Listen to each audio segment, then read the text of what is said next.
Have you ever wondered how to find out if really crazy expressions are divisible by 7? Or the remainder after you divide by a number? No? Okay. But to those of you who are at least slightly interested in this concept, let me first introduce you to the concept of a congruence. Trust me, we'll need it to solve the question. You can think of a congruence like a comparison between the remainders of a and b after you divide by m. So for example, if you have the congruence 27 is congruent to 13 mod 2, this is essentially saying that 27 divided by 2 has a remainder of 1, and 13 divided by 2 also has a remainder of 1. It's all about the remainder.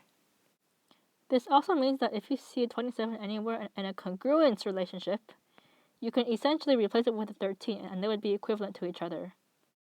Be careful though, as you can only do this when the modulus of both equations are the same. Okay, so how about another example? 7 is congruent to 2 mod 5. In this case, 7 divided by 5 is 1, and there's a remainder of 2, which is also what it's congruent to. This congruence is more directly saying that the remainder when you divide 7 by 5 is 2. Now that we've got congruence under our belts, let's tackle the question. Divisibility is pretty much just asking if the remainder is 0 when we divide by that number. Because we want to find out if the remainder is 0 when we divide by 7, this question is better phrased as a congruence, as the congruences deal with remainders. So, let's rephrase a little bit. This question is essentially asking, what is 5 to the power of 9 plus 62 to the power of 2000 plus 14 congruent to mod 7? Let's go back a little bit.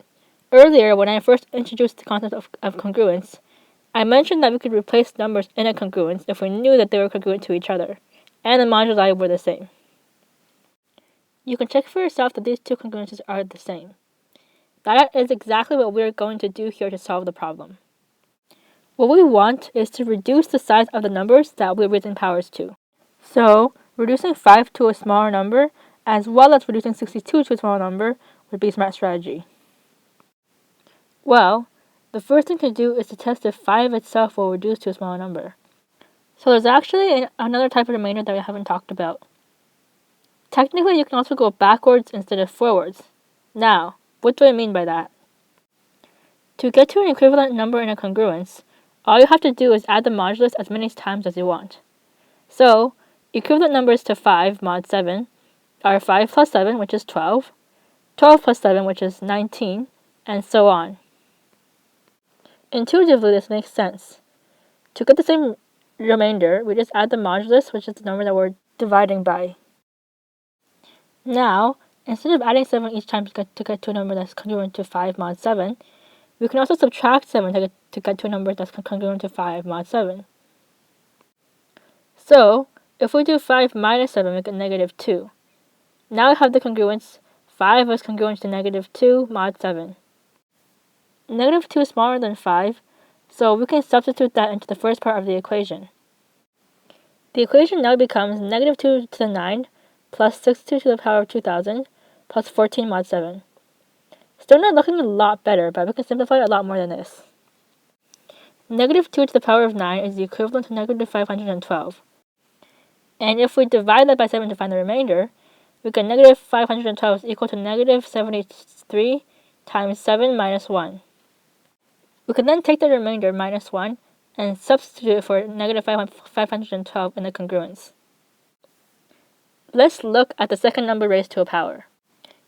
62 is equal to negative 1 mod 7, as 7 times 9 is 63, and 62 is 1 less than a multiple of 7. If we substitute that into the congruence, we get negative 1 to the power of 2000. The base of the exponent being negative 1 makes this calculation much easier, as any even power of negative 1 is just 1. Finally, let's look at the third number, which is 14. 14 is a multiple of 7, so the remainder when divided by 7 is just 0. Now the final congruence will tell us if the expression itself is divisible by 7. So we have negative 1 plus 0, which gives us 0 as the final answer. Well, since congruences deal with remainders, that tells us that 0 is the remainder when we divide by 7. In other words, that crazy expression in the beginning is, in fact, divisible by 7, and we can figure it out without having to compute the entire expression. Here's another quick problem. What is the last digit of 5 to the power of 32 times 3 to the power of 10 plus 9 to the power of 22? This problem also can be written as a congruence. It may not seem like a congruence question to begin with, but the word's last digit make it seem like modulus 10 would be helpful here, as we do have a base 10 system. So, if I were to rephrase this, it would be what is 5 to the power of 32 times 3 to the power of 10 plus 9 to the power of 22 congruent to mod 10. Now we can get started with breaking down each number. First, we look at 5.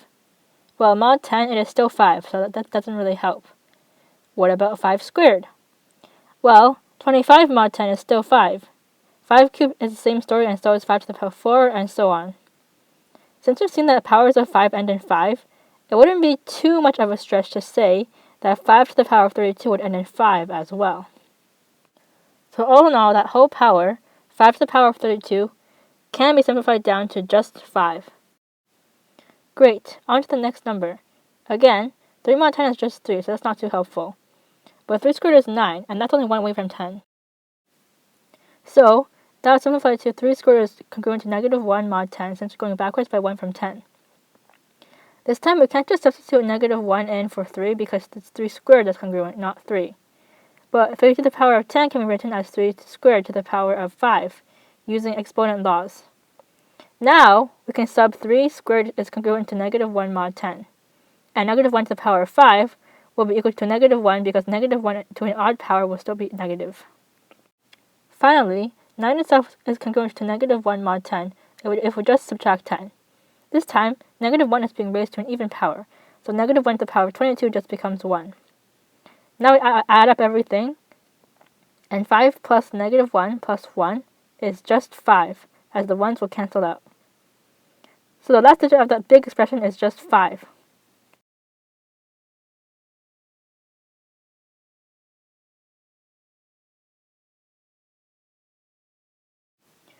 Congruences are very useful for solving these types of problems.